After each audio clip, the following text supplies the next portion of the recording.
राज्यसभा में वक्फ संशोधन बिल पर जेपीसी रिपोर्ट पेश। जेपीसी सदस्य मेधा कुलकर्णी ने पेश की रिपोर्ट। विपक्षी सांसदों ने असहमति के नोट को डिलीट करने का आरोप लगाया। वित्त मंत्री निर्मला सीतारमण ने लोकसभा में पेश किया इनकम टैक्स बिल। नए बिल में आयकर नियमों को बनाया जाएगा आसान। सूत्रों के मुताबिक दिल्ली की बीजेपी की सरकार में नहीं होगा कोई भी उप मुख्यमंत्री। पहली कैबिनेट में लगेगी आयुष्मान भारत योजना, दिल्ली में लागू करने पर मोहर। दिल्ली चुनाव के नतीजों के बिहार में असर पर बोले लालू प्रसाद यादव। आरजेडी के रहते हुए बिहार में नहीं बन सकेगी बीजेपी की सरकार।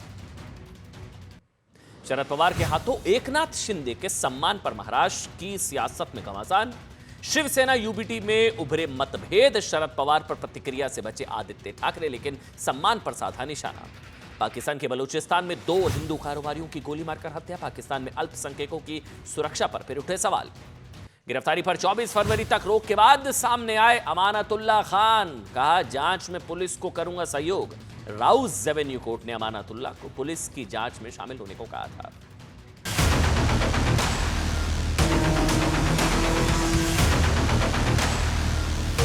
कुछ लोग देश को तोड़ने की साजिश करते हैं।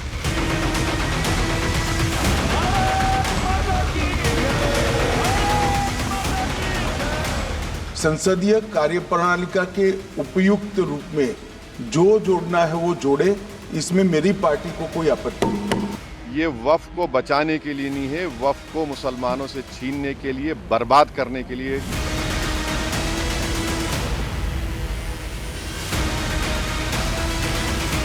खुद को एक्सपोज करते हैं, खुद की मानसिक गंदगी को एक्सपोज करते हैं। किसी भी हिंदू।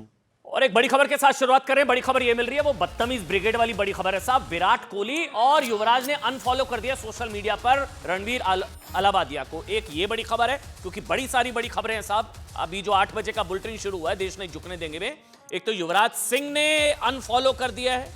सोशल मीडिया पर लोग नाराजगी जाहिर कर रहे हैं जिस तरह की अश्लील टिप्पणी इन्होंने की थी। और विराट कोहली ने भी रणवीर अलाहाबादिया को जो है अनफॉलो, सोशल मीडिया इंस्टाग्राम पर अनफॉलो कर दिया। विराट कोहली और युवराज। देखिए, रणवीर अलाहाबादिया के लिए सबसे बड़ा झटका इसलिए क्योंकि मुझे याद है उन्होंने कहा था कि वो कह चुके हैं साहब कि विराट कोहली जिस दिन उनके पॉडकास्ट में आएंगे, वो उनका आखिरी पॉडकास्ट होगा। वो इतना पसंद करते हैं विराट कोहली को। लेकिन अब विराट कोहली ने भी रणवीर को अनफॉलो करके बता दिया है कि कोहली रणवीर के शो में कभी नहीं आएंगे। बहरहाल वो तो अब भूल जाने वाली बात होगी। लेकिन एक और बड़ी खबर यह है कि आज मुझे बताया जा रहा है कि जो समन भेजा गया था वो आज शामिल नहीं हुए रणवीर अलाहाबादिया। पुलिस के समन पर आज जो पूछताछ के लिए उनको आना था, वो रणवीर आज नहीं पहुंचे। एक ये खबर है। दूसरा समन उनको जारी कर दिया गया है। उन्होंने बोला था घर आकर पूछताछ करो। अच्छा, ये बड़ी खबर है। रणवीर अलाहाबादिया की तरफ से पुलिस के समन पर कहा गया था कि आप घर आकर मेरे से पूछताछ कर लीजिए। उसको लेकर दूसरा समन उनको जारी किया गया है। आज जो है वो रणवीर पूछताछ के लिए नहीं पहुंचे। तीसरी बड़ी खबर यह भी है कि अच्छा, विराट को, और तीसरी बड़ी खबर यह भी कि पुलिस पूछताछ के लिए पुलिस स्टेशन वो नहीं पहुंचे, बल्कि रणवीर ने तो मुंबई पुलिस से कह दिया कि वो बयान लेने के लिए उनके घर पर आए। मुंबई पुलिस के समन्स पर नहीं पहुंचे रणवीर। अब मुंबई पुलिस ने रणवीर को दूसरा समन भेज दिया है। कल यानी कि शुक्रवार को पुलिस स्टेशन हाजिर होने के लिए रणवीर को कह दिया गया है। मुसीबतें लगातार बढ़ती जा रही हैं। उधर समय रैना को भी समय देने से एजेंसीज ने पूरी तरह से मना कर दिया है। और अब आज की एक बड़ी खबर, और शायद संभवतः सबसे बड़ी खबर, राजनीतिक भूचाल लाने वाली खबर। बीजेपी का आईएसआई बॉम्ब, कांग्रेस में भूकंप। सबसे पहली खबर।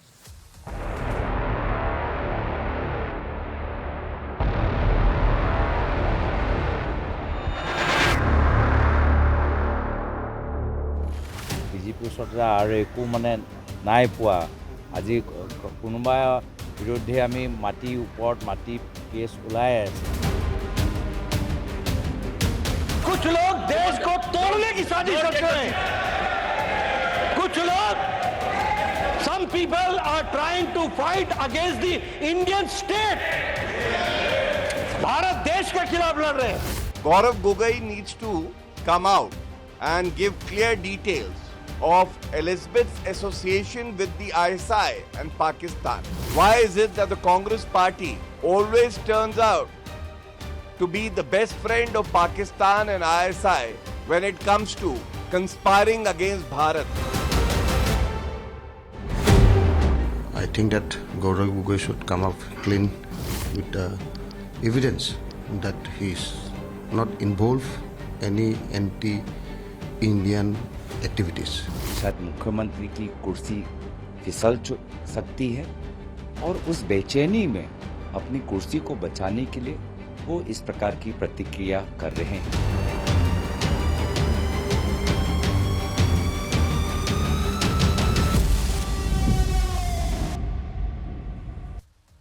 देखिए, आज की ये सबसे बड़ी खबर है, इसको बहुत ध्यान से समझिएगा।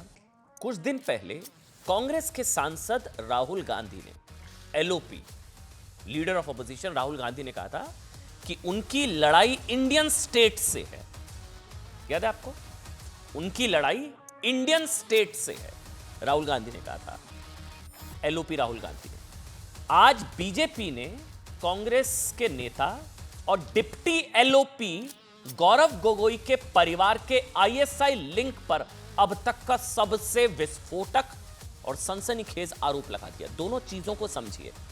राहुल गांधी ने इंडियन स्टेट से लड़ाई की बात करी, LOP, deputy LOP Gaurav Gogoi पर, उनके परिवार पर, उनकी पत्नी के आईएसआई लिंक का आरोप बीजेपी ने लगा दिया है।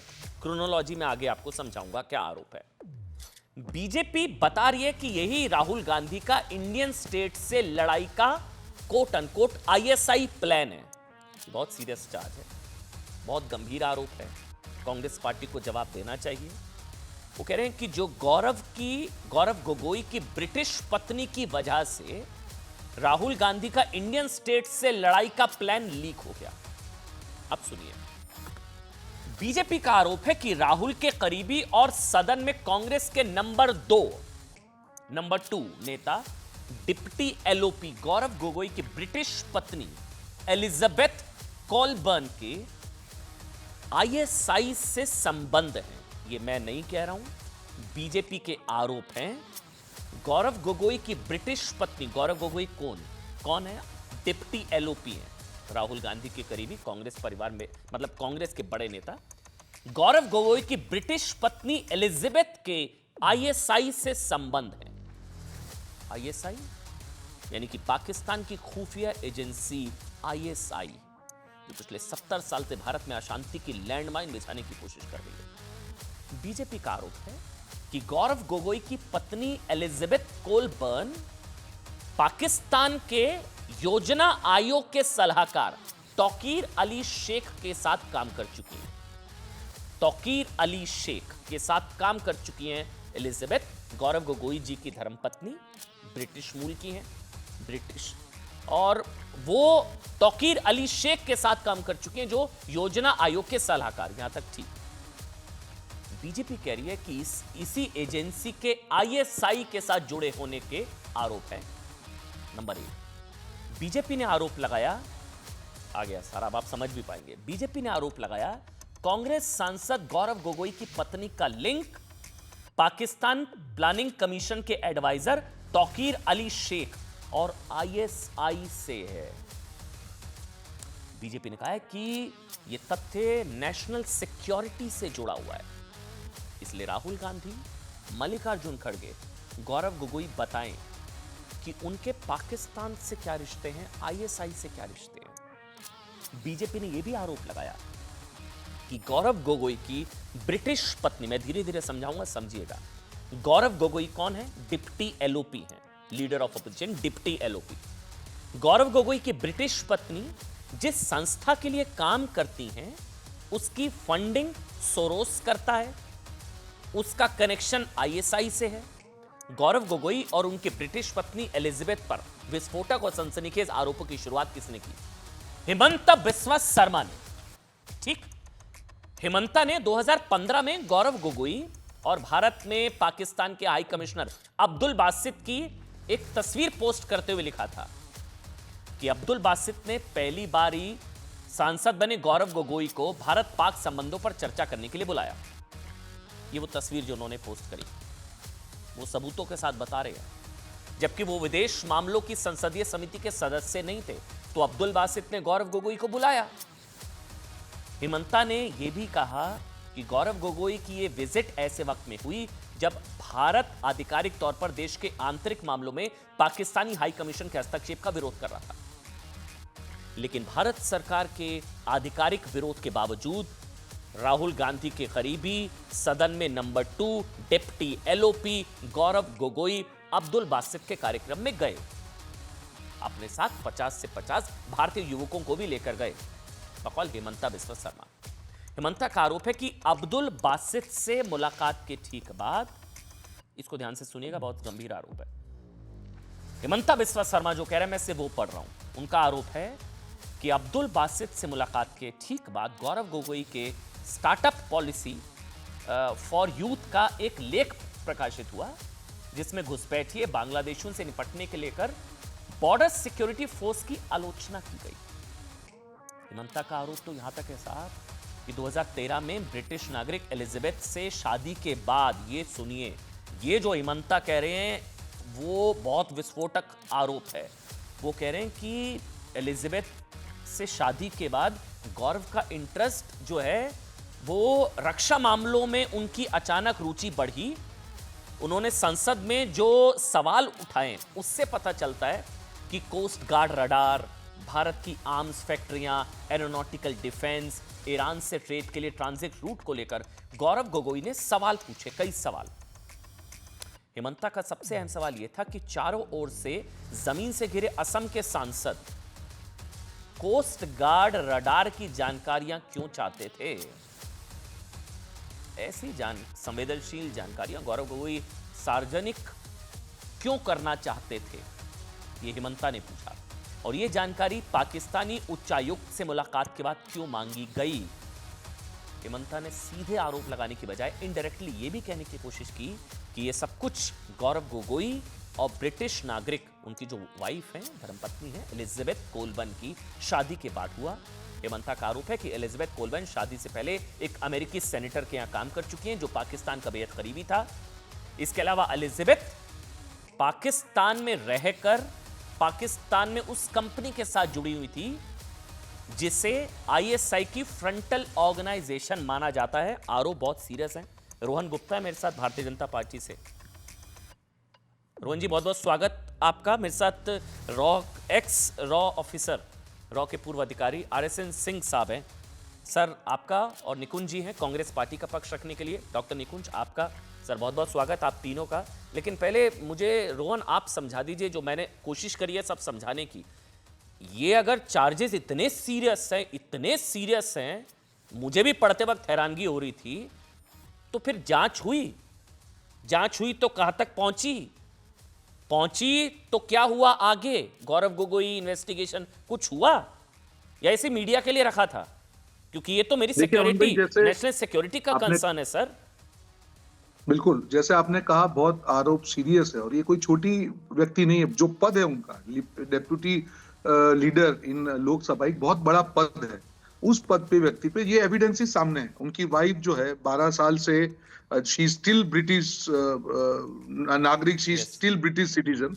12 साल से शादी होने के बाद भी ब्रिटिश सिटीजन होना, वहां पे भी एक सवाल है। जो ऑर्गेनाइजेशन में Tauqeer Sheikh, he was the member of planning commission of Pakistan, उसके साथ में उनका काम करना, और जो उनकी जो संस्था है उसका जॉर्ज सोरोस को फंड करना, जो भी चीजें हैं। देखिए, आप जब पब्लिक लाइफ में होते हैं, और ये छोटा पद नहीं है, मैं आपको वापस से कह रहा हूं, एक मात्र सांसद की बात नहीं है, एक deputy leader of opposition Lok Sabha में है, उसकी वाइफ के खिलाफ किए गए आरोप हैं। तो मुझे नहीं लगता है कि इसको लाइटली लेना चाहिए। और जिस प्रकार से कांग्रेस पार्टी की विचारधारा पिछले कई सालों में रही है, इंडियन स्टेट से लड़ने की बात हो, कहीं ना कहीं चाइना को सपोर्ट करने की बात हो, ये कहना कि हम तो यूनियन ऑफ स्टेट्स हैं, देश के बाहर जाके देश के खिलाफ बात करनी हो, तो मुझे लगता है कि ये पूरी प्रोसेस में ये जो सारी चीजें हैं बहुत गंभीर है। और कांग्रेस पार्टी को ये सिर्फ क्योंकि एक व्यक्ति की बात नहीं है, पूरी पार्टी के ऊपर है, उनको आके एक व्हाइट पेपर करना चाहिए कि ये इसमें ये हकीकत है और ये चीजें जुड़ी हुई।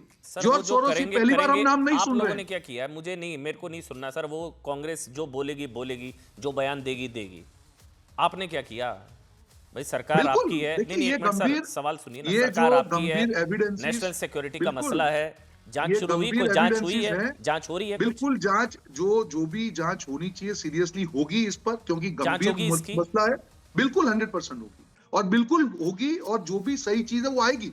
पर नैतिकता के तौर पे देखिए, एक जब एविडेंसेस जनता के सामने आते हैं, ठीक है, एज अ पार्टी हमने एविडेंसेस जनता के सामने रखे, एज अ पार्टी एक रिस्पॉन्सिबल लीडर है, उनको सवाल लेकिन ये तो पूछे 2015 कि से ये चल रहा है, हकीकत 2024 आप आ गया, इसके 9 सालों में सामने- जांच क्यों नहीं हुई? इसके सामने जो भी हकीकत है, आपका जो केस है, आप रखिए देश की जनता के सामने। इसको आप मजाक नहीं कर सकते ना अमन भाई। पॉलिटिक्स ये छोड़ कहना दीजिए ना, कि नहीं मैं बीजेपी रॉ का एजेंट कांग्रेस हो छोड़ सकता हूं, दीजिए। ये तो जवाब नहीं मैं है। कह रहा हूं 15 के बाद से मसला हो रहा है ना, ये 15 के बाद से उनका इंटरेस्ट रक्षा बिल्कुल। मामलों में सवाल। बिल्कुल, तो आज बिल्कुल। क्या अभी क्या चल रहा है? 25 हो गया ना अब तो, 10 मैं साल। आपको यही तो कह रहा 10 साल में जांच आज की? हेमंत तो देखिए, जब ये मुद्दा सामने आया, जब उनकी पत्नी का ये पूरा बैकग्राउंड सामने आया, कहाँ पे वो काम कर रही थी, 12 साल से ब्रिटिश सिटीजन है, वो जो संस्था जिसके लिए काम कर रही थी तौकीर शेख की सारी बात आई, तो सारी चीजें अब लिंक जोड़ के सारा जो इन्वेस्टिगेशन अब बिल्कुल होगा। पर उसके पहले अब तक आज क्यों नहीं किसी हुआ? भी व्यक्ति को अब तक क्यों नहीं हुआ?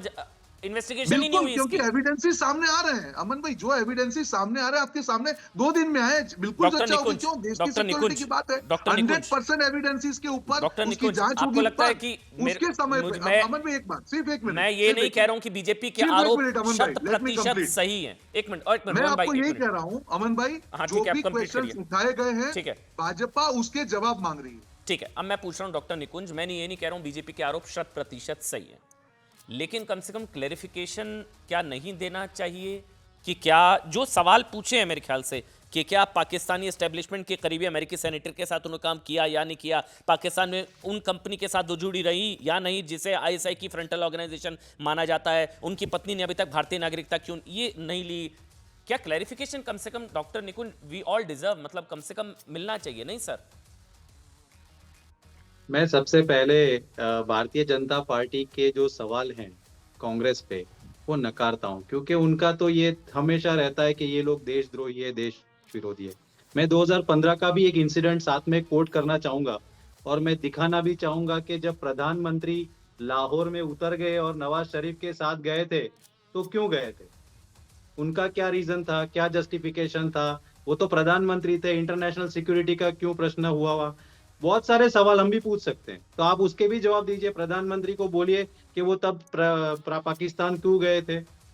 यानी कोई भी सवाल पूछने से पहले ये सोचना चाहिए कि आप क्या खुद कर रहे हैं। अभी आपने सही पूछा उनको कि अगर 2015 का मामला है तो अभी तक सरकार क्या कर रही थी। सभी केंद्रीय एजेंसी तो कांग्रेस के पीछे लगी हुई है, वो सीआईडी हो, आईबी हो, रॉ हो, सभी लगी हुई है, तो अभी तक आइडेंटिफाई क्यों नहीं कर रहा है। यानी इंटेलिजेंस फेलियर है सरकार का, सरकार का इंटेलिजेंस फेलियर है। डॉक्टर निकुंज, और मैं बताना चाहूंगा, मैं मेरे भारतीय जनता पार्टी के मित्रों को बताना चाहूंगा एक सवाल है कि मेरा आपने आपसे अभी तक जेल में क्यों नहीं डाला। बिल्कुल सही बात है, ये सवाल बहुत अच्छा है, मैंने भी पूछा क्या कर रहे थे 10 साल, बराबर है, ये बात बिल्कुल सही सवाल है। एक मिनट, पॉलिटिकल आरोप है, आपके पास क्या जवाब है? एक political मिनट डॉक्टर निकुंज, मैं कह रहा हूं as a citizen of India आपको ये चीज चिंता नहीं डालती, क्योंकि सवाल हैं, डेप्टी एलओपी हैं गौरव जी, गौरव गोगोई डेप्टी एलओपी हैं, क्या उनकी पत्नी पाकिस्तानी एस्टेब्लिशमेंट के करीबी अमेरिकी सेनेटर के साथ उन्होंने काम किया, हाँ या ना?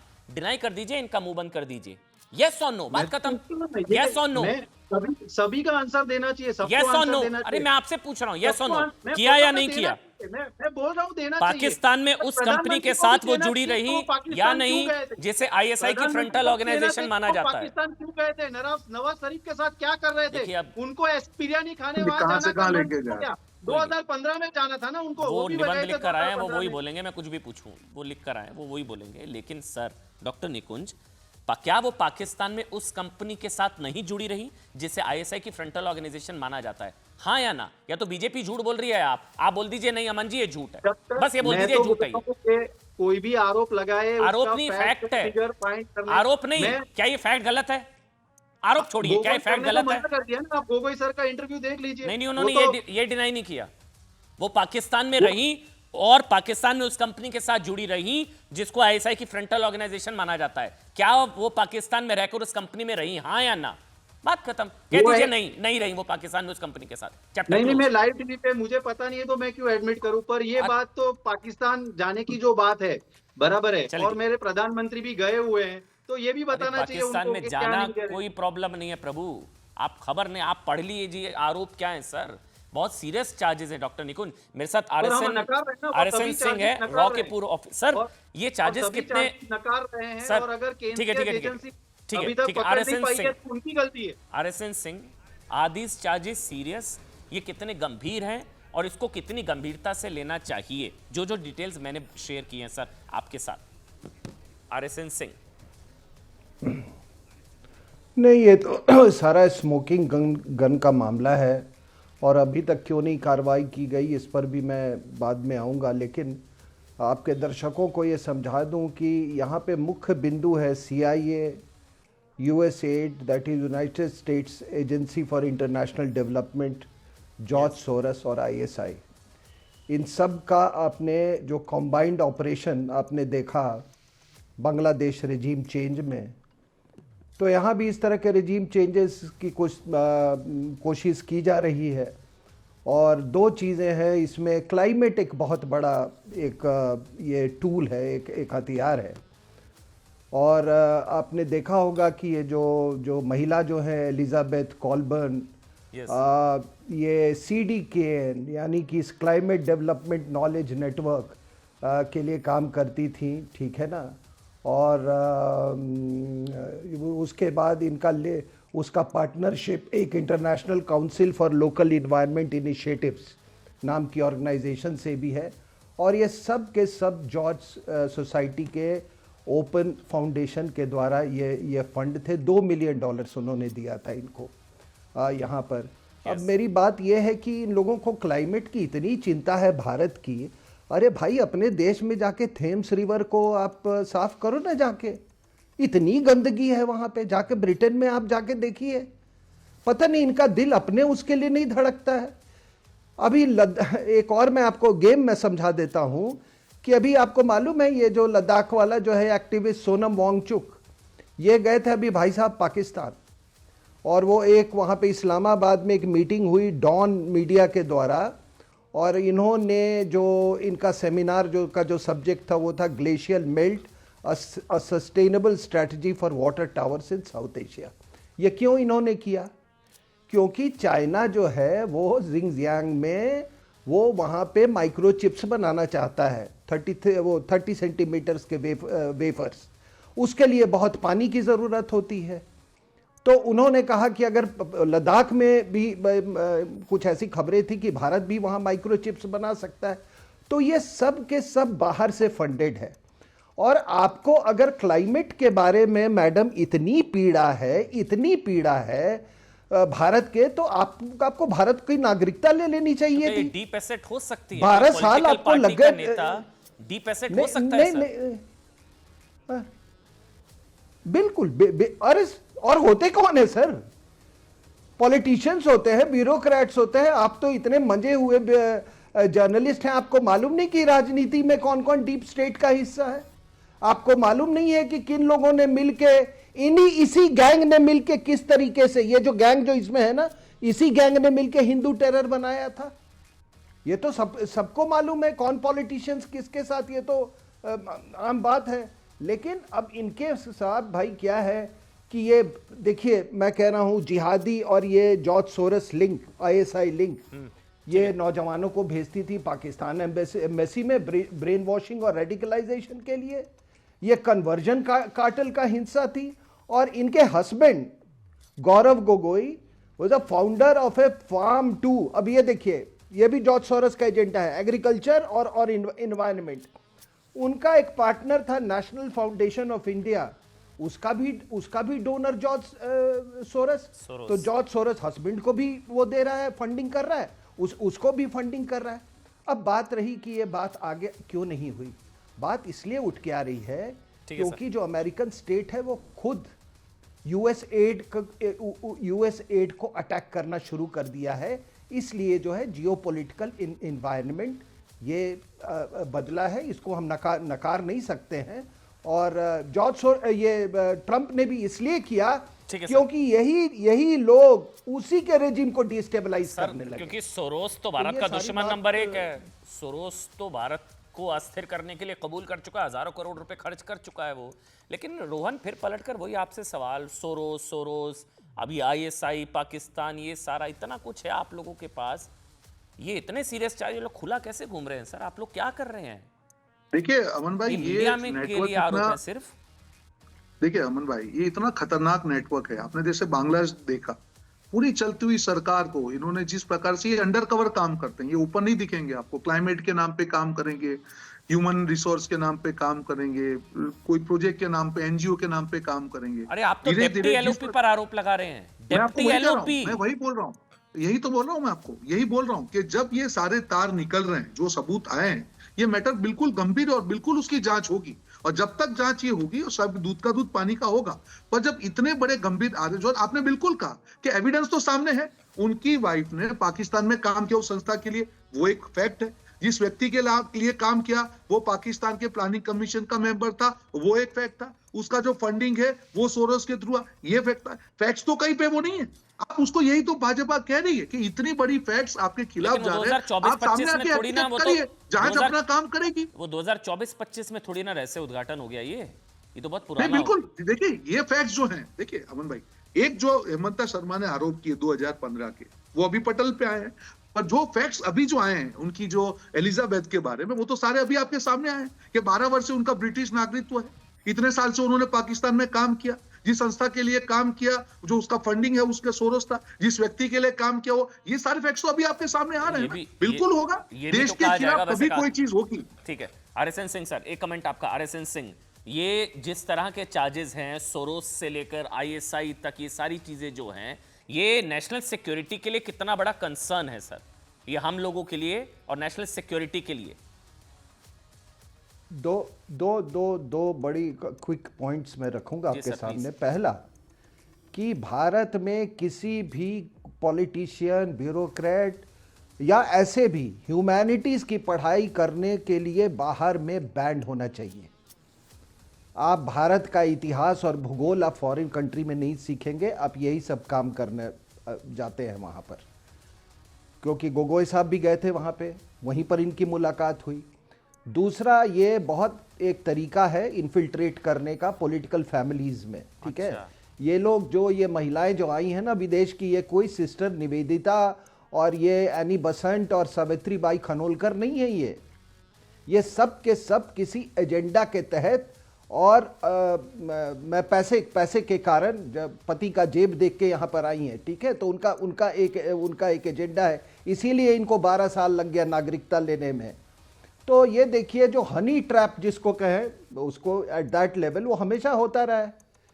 आपको मालूम है कि जब क्रूशियल डिसीजंस लिए जा रहे थे ट्रांसफर ऑफ पावर के समय, तो लेडी माउंटबेटन ने हनी ट्रैप का, माउंटबेटन उनके हस्बैंड नहीं, सर ऐसे तो सोनिया गांधी जी भी विदेशी मूल की हैं, वो भी इटली से हैं, तो ये उनके विदेशी मूल पर होना, उनकी राजभक्ति पर सवाल उठाना थोड़ी ना ठीक होगा। उनका भी पता लगा लीजिए कि वो कितने साल के बाद उन्होंने नागरिकता ली थी भारत की। नहीं, इन्होंने नहीं ली है अभी तक। उन्होंने ले ली थी, इन्होंने तो शायद ली भी नहीं अभी तक, एलिजाबेथ न। तो 12 साल के बाद लेने के बाद क्या, have you done a favour to Bharat? Have you done a favour to India? और आपका लव अफेयर से, आपके लव अफेयर से भारत क्यों सफर करे? और हमको कृपया स्पेयर अस, हमको आपके क्लाइमेट का ज्ञान, आपके नॉलेज का ज्ञान, आपके एग्रीकल्चरल का ज्ञान, आप जाइए एंड गो टू दैट, उस थर्ड रेट कंट्री में जाइए जहां आप पैदा हुई थी। Please spare us for God sake. हमको नहीं चाहिए साहब। 50 करोड़ लोगों ने कुंभ में स्नान किया और तुम हमको ज्ञान देने यहां पर आए हो कि how to manage this country. Rohan, आखिरी सवाल। रोहन बताइए, बोलिए।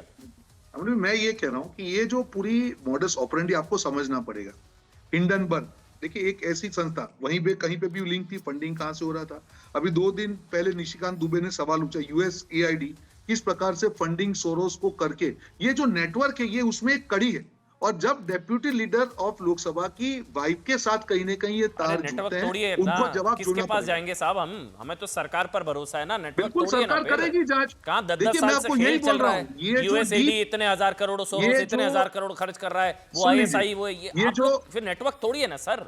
ये बिल्कुल, नेटवर्क वही तो नेक्सस टूटेगा। अब टूटेगा। देखिए, तोड़ा है नेटवर्क। ठीक आपने है। हिंडनबर्ग की दुकान देखिए, बंद हो गई।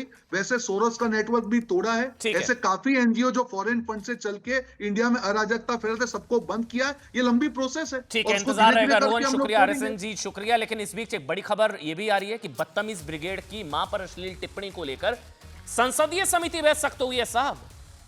बीजेपी सांसद निशिकांत दुबे की अध्यक्षता वाली संसदीय समिति ने सूचना प्रसारण मंत्रालय से कहा कि सोशल मीडिया पर कानून ये कैसे सुनिश्चित करेंगे कि महिलाओं की गरिमा, मान और सम्मान को बरकरार रखने, बच्चों का बचपन बचाने और अश्लीलता को दूर रखा जाए। मामला संसद में उठा। संसदीय समिति इस मसले को लेकर गंभीर है कि जिस तरह की अश्लीलता डिजिटल मीडिया पर परोसी जा रही है। इस समिति ने सोशल मीडिया पर गंदे और भद्दे कमेंट को देखते हुए भारतीय संस्कृति और परंपरा के मुताबिक कानून बनाने के लिए कह दिया है। इस समिति ने सोमवार यानी कि 17 फरवरी तक सूचना और प्रसारण मंत्रालय से जवाब मांगा है कि कानूनों को सख्त बनाने के लिए वो क्या कदम उठा रहे हैं।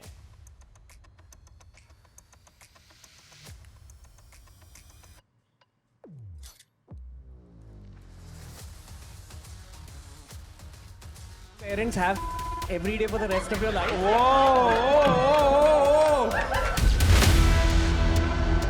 मैंने भी वो एपिसोड देखा है, बहुत ही वाहियात, बहुत ही अजीबो किस्म की उसमें गालियां दे रहे हैं, माँ बहन की गालियां दे रहे हैं, कुछ भी बोल रहे हैं।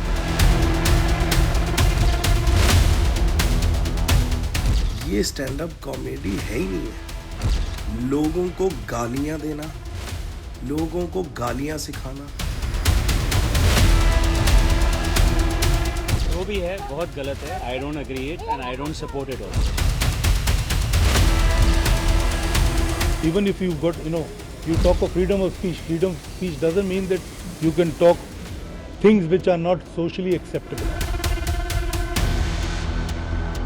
खुद को एक्सपोज करते हैं, खुद की मानसिक गंदगी को एक्सपोज करते हैं।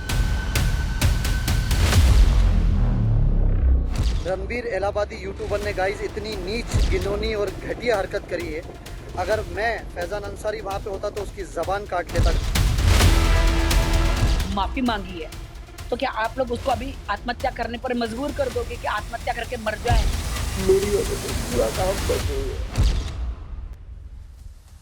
साहब देखिए, लगातार बदतमीज ब्रिगेड के खिलाफ पूरे देश में थू-थू हो रही है। लगातार उनके फॉलोअर घट रहे हैं। विराट कोहली जैसे दिग्गज क्रिकेटर गुस्सा दिखा रहे हैं। कल मुकेश खन्ना ने हमारे शो में कहा था कि सब शक्तिमान होते ना तो इस बदतमीज ब्रिगेड को अंतरिक्ष में फेंक देता मैं। लेकिन इतनी फटकार, इतनी बेइज्जती और इतनी थू-थू के बावजूद इन लोगों का दिमाग अभी भी शायद 7वें आसमान पर है, अकड़ नहीं गई है। आप जानकर हैरान हो जाएंगे कि रणवीर इलाहाबादिया अब भी पुलिस को कह रहे हैं कि पूछताछ मेरे घर पर आकर करिए। उन्होंने बोला कि मेरे घर पर आकर पूछताछ करिए।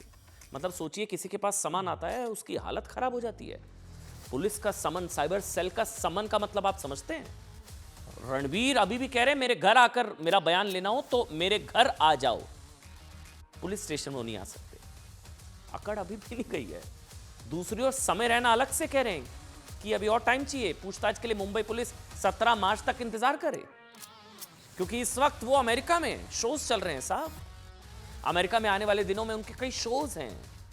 हालांकि कल ही समय रैना ने कहा था कि वो जांच एजेंसियों से सहयोग करेंगे ताकि जांच निष्पक्ष हो सके। समय रैना ने यह भी कहा था कि उनका लक्ष्य सिर्फ लोगों को हंसाना था। तो फिर आप कोऑपरेट करिए ना साहब। लेकिन इस पूरे विवाद को लेकर समय रैना ने कोई माफी नहीं मांगी थी, यानी कि समय रैना को मां पर अश्लील कमेंट पर हंसने का कोई शायद पछतावा ना हो, शायद, हमें नहीं पता, लेकिन उन्होंने सब कंटेंट जरूर डिलीट कर दिया। इस मामले में मुंबई पुलिस के बाद अब महाराष्ट्र साइबर सेल ने भी समय रैना को जांच में शामिल होने के लिए समय देने से इंकार कर दिया है। साइबर सेल ने समय रैना को 28 फरवरी को मुंबई आकर अपना स्टेटमेंट रिकॉर्ड करवाने के लिए कह दिया, और समय नहीं दिया जा सकता। 18 तारीख को, और समय नहीं दिया जा सकता। दूसरी ओर आज असम पुलिस भी पुणे में समय रैना के घर पहुंची। 4 दिनों के अंदर गुवाहाटी में आइए गुवाहाटी में अपना बयान दर्ज कराइए। हाजिर हो, गुवाहाटी जाना पड़ेगा। बड़ी बात यह कि मामला देश की संसद तक पहुंच गया है। सूत्र ये भी बता रहे हैं कि पार्लियामेंट्री आईटी कमेटी ऐसे मामलों में दोषियों को सजा देने के लिए मौजूदा कानूनों में संशोधन करने, मजबूत कानून लाने के लिए केंद्र सरकार को पत्र लिख सकती है। लेकिन बदतमीज ब्रिगेड के गंदे और भद्दे कमेंट के बावजूद कई लोग उनका खुला समर्थन कर रहे हैं। ये भी मानना होगा। विवादित कॉमेडियन मुनव्वर फारूकी ने समय रैना का समर्थन कर दिया। मुनव्वर ने सोशल मीडिया पोस्ट करके कहा कि जो है कला स्प्रिंग की तरह है, इसको जितना दबाओगे उतना ऊपर उठकर आएगी। इनकी कला भी वैसे देखी थी ना आपने, माता सीता को गाली देने वाले हैं साहब। ये माता सीता को गाली दी थी, Ram give a dash about Sita, याद करिए, वो अभी भी वो चीज़ें याद आती हैं। इन्होंने माता सीता को गाली दी थी। पंजाबी रैपर रफ्तार ने भी सोशल मीडिया पर समय रैना का समर्थन किया। यानी कि ये लोग मां पर अश्लील टिप्पणी को कला मानते हैं, क्रिएटिविटी। दूसरी ओर राजपाल यादव जैसे हास्य कलाकार ने कहा है कि ये कला नहीं है, ये बकवास है, कूड़ा है, ये कला नहीं है, कॉमेडी नहीं है, कूड़ा है ये। खुद को एक्सपोज करते हैं, खुद की मानसिक गंदगी को एक्सपोज करते हैं। और हमारा तो यही कि चाहे छोटा अभिनय करो चाहे बड़ा अभिनय करो, अभिनय हर किचन का होता है। मनोरंजन जो मन में खुशी दे दे, ब्लड सर्कुलेशन को अच्छा कर दे। और बोलते हैं कि बच्चा बूढ़ा नौजवान एक साथ बैठ के जिस मनोरंजन को देख के प्रफुल्लित हो जाए, मैं उसी को कला मानता हूँ। और उसी के दायरे में काम करने वाले को मैं कलाकार मानता हूँ। What he did is something which I don't endorse at all. There has got to be limitations. There's got to be self-censorship also. Even if you've got, you talk of freedom of speech. Freedom of speech doesn't mean that you can talk things which are not socially acceptable. उधर वक्फ को लेकर हंगामा मचा है। आज संसद के दोनों सदनों में इतना हंगामा हुआ, सिर्फ रिपोर्ट पेश करनी थी, रिपोर्ट, जी हां, जेपीसी। दोनों सदनों में इतना हंगामा हुआ। पहले राज्यसभा में बीजेपी सांसद मेधा कुलकर्णी ने जेपीसी की रिपोर्ट पेश की। विपक्षी पार्टियों ने कहकर विरोध करना शुरू कर दिया कि हमारे डिसेंट को, यानी कि हमारी आपत्तियों को, असहमतियों को रिपोर्ट में शामिल ही नहीं किया, डिलीट कर दिया। राज्यसभा में नेता प्रतिपक्ष खड़गे जी ने कहा कि जेपीसी की रिपोर्ट फर्जी है, इसमें विपक्ष की असहमतियों को डिलीट कर दिया गया, यह अनकॉन्स्टिट्यूशनल है। आम आदमी पार्टी के सांसद संजय सिंह ने यह कहकर विरोध किया कि आम आदमी पार्टी विपक्ष के मत से सहमत या असहमत हो सकती है, लेकिन उनकी आपत्तियों को जगह तो दे, कूड़ेदान में कैसे डाल सकते हैं। जिस पर सरकार की तरफ से अल्पसंख्यक कार्य मंत्री किरण रिजिजू ने पूछा कि विपक्ष के आरोपों का आधार क्या है।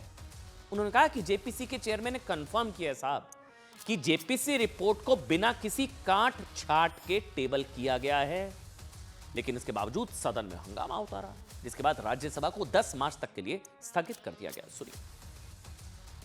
उसको डिलीट करके अगर कोई रिपोर्ट होती है, मैं उसको कंडेम करता हूं। और ऐसे फर्जी रिपोर्ट को हम कभी नहीं मानेंगे, सदन कभी नहीं मानेगा। रिपोर्ट पूरा पेश किया गया है। रिपोर्ट के साथ जो एनेक्शियर है वो भी सदन के पटल पर रखा गया है। उसमें एक चीज ध्यान रखना है कि जो एनेक्शियर है उसमें डिसेंट नोट में अगर कुछ कमिटी के ऊपर में सवाल उठाता है, जैसे casting of aspersion on the committee, जो चेयरमैन को लगता है कि ये सही नहीं है, तो चेयरमैन के पास पावर है उसको हटाने का। रिपोर्ट को नहीं हटाना है, वो पोर्शन को हटाने का चेयरमैन का पावर है, वो रूल में ही लिखा हुआ है। देखिए, वक्फ संशोधन बिल के जिन मुद्दों को लेकर विपक्ष विरोध कर रहा है, उनमें सबसे बड़ा मुद्दा है वक्फ बोर्ड में गैर मुस्लिमों और महिलाओं को जगह देने का। सूत्रों के मुताबिक जेपीसी ने जिन संशोधनों को मंजूरी दी है, उनके मुताबिक वक्फ बोर्ड में अब गैर मुस्लिम सदस्यों को भी जगह मिलेगी। राज्य वक्फ बोर्ड और केंद्रीय वक्फ बोर्ड परिषद में अब 2 गैर मुस्लिम सदस्यों को शामिल करना अनिवार्य होगा। यही नहीं, वक्फ बोर्ड में 2 महिला प्रतिनिधियों को शामिल किया जाएगा। महिला भागीदारी भी होगी, लेकिन जो लोग वक्फ बोर्ड में महिलाओं को जगह शायद नहीं देना चाहते, इस बिल का शायद वो विरोध कर रहे हैं। इसके साथ ही गैर मुस्लिम सदस्यों को वक्फ में जगह देने को यह कहकर प्रचारित किया जा रहा है कि साहब वक्फ बोर्ड नए कानून के बाद मुसलमानों से छिन जाएगा, मुसलमानों के खिलाफ है। यह समानता के लिए है, महिलाओं की भागीदारी के लिए है। मुसलमान समाज से खुद यह मांग हो रही थी कि अभी मुसलमानों में शिया सुन्नी के अलग अलग वक्फ बोर्ड हैं, उनमें वोहरा, अहमदिया और आगा खानी जैसे मुसलमानों का कोई प्रतिनिधित्व नहीं है। लेकिन वक्फ संशोधन बिल आने के बाद मुसलमानों के अलग अलग वर्गों को वक्फ बोर्ड में समान प्रतिनिधित्व मिलेगा। यह मुसलमानों के अंदर से ही मांग आ रही थी इस संशोधन के लिए। अभी वक्फ बोर्ड के पास असीमित अधिकार है। जिनकी वजह से बहुत से मुसलमानों की संपत्तियां भी छिन चुकी हैं। क्योंकि अगर किसी भी संपत्ति पर वक्फ बोर्ड ने दावा कर दिया तो फिर उस संपत्ति के मालिक को उस पर कब्जा पाना करीब करीब असंभव हो जाता। मतलब एक अनुमान के मुताबिक बताते हैं साहब कि वक्फ बोर्ड ट्राइब्यूनल में 40,951 मामले पेंडिंग है, जिनमें 9,942 केस में अपील करने वाले मुस्लिम समुदाय से, इस फैक्ट को ध्यान से सुनिएगा, 9,942 केस में वक्फ के खिलाफ अपील करने वाले मुस्लिम समुदाय से हैं। इसलिए कोई मुसलमानों के खिलाफ होने जा रहा कुछ ऐसा कुछ नहीं है।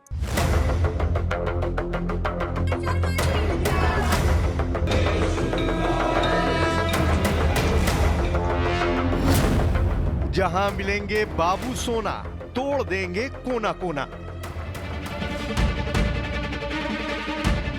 वैलेंटाइन डे पर बाबू सोना सावधान। पटना से सागर तक लहराए पोस्टर।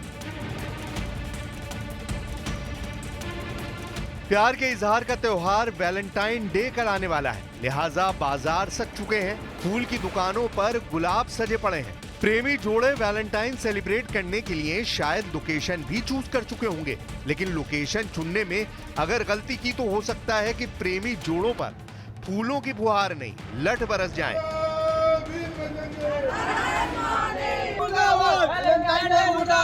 अगर बाबू सोना यानी प्रेमी जोड़ों को यकीन नहीं आ रहा तो ये पोस्टर देख लें। शायद ये पोस्टर देखने भर से ही वैलेंटाइन मनाने का भूत उतर जाए। ये पोस्टर बिहार की राजधानी पटना से लेकर मध्य प्रदेश के सागर जिले तक देखने को मिल रहे हैं, जिस पर सबसे ऊपर लिखा है, जहां मिलेंगे बाबू सोना, तोड़ देंगे कोना कोना। तो बाबू सोना सावधान हो जाइए। कल यानी वैलेंटाइन डे के दिन इनको गलवैया करते नजर मत आइए, नहीं तो आपकी मुलाकात हिंदू शिव भवानी सेना के सिपाही सिंह साहब, गोल्डन हिंदू, राजमणि और लव कुमार सिंह उर्फ रुद्र से हो सकती है। और तब ये लोग जब तक आपका कोना कोना तोड़ेंगे नहीं, तब तक छोड़ेंगे नहीं। गाजियाबाद के हिंदू संगठनों ने युवाओं को वैलेंटाइन डे मनाने पर रोक लगा दी है। लाठी डंडों से लैस होकर ये युवा पार्क में मोर्चा संभाल चुके हैं। वहां मौजूद जोड़ों से पूछताछ कर रहे हैं। कानून को हाथ में लेने का जो तरीका है वो तो सिर्फ बीजेपी आरएसएस वालों को है। वो कानून को कानून समझते नहीं है। और वैलेंटाइन डे का जहाँ तक बात आता है तो सारे युवा लोग, वो लोग अपने तरीके से उत्साह के रूप में उसको एज ए पर्व के रूप में मनाते हैं। हाँ, कहीं अगर गलत हो रहा है, अगर मान लीजिए ऐसा लग रहा है कि ये चीज़ नहीं होना चाहिए, समाज में इससे गलत मैसेज जाएगा, संदेश जाएगा, तो कानून भी कोई चीज़ होता है। कानून के दायरे में आप उसको रोकने का प्रयास करें, कानून को हाथ में लेने का प्रयास नहीं करें। वैलेंटाइन डे सरीखे सो कॉल्ड सेलिब्रेशन सिर्फ और सिर्फ पाश्चात्य के उपभोक्तावादी सभ्यता की देन है। उपभोक्तावादी ताकतें अपना बाजार बनाने के लिए chocolate day, rose day, Valentine day, ये सारी चीजें करती हैं। हमारे देश का युवा संस्कारी युवा है। हमारे देश के युवा को इस जाल से बचाना हमारा फर्ज है, हमारा धर्म है। 14 तारीख को भारत के लिए एक बहुत बड़ा दिवस है, कारगिल। कारगिल को याद करके उस दिन हमें नमन करना चाहिए।